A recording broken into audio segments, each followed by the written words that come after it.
हट्टा कला बेसर माछ भजा आवश्यक शिक्षक सांगू स्मार्ट क्लासरूम पाठागार एवं विज्ञानगर थिबा बेले देखिबाकू मिली नथिला शैक्षिक वातावरण शिक्षादान ठारू आरंभ करी मध्याह्न भोजन पर्यंत विभिन्न प्रकारर अनियमितता देखिबाकू मिलिथिला।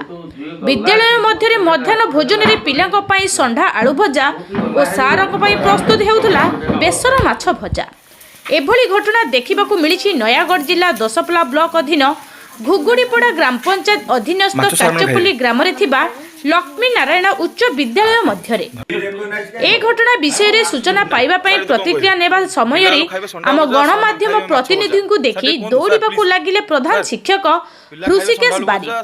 विद्यालय रे विलंबित समय पर्यंत मध्याह्न भोजन प्रस्तुत हेउ नथिबा बेले पाचिका दुई जण माछ भाजुथिबार देखिबाकू मिलिथिला। विद्यालय रे पाठपढ़ा छाड़ी किछि छात्र एणे तेणे बुलुथुबा देखि प्रधान शिक्षकों को पचारिबारु से कौनसी मंतव्य देबा पई मना करिथिले।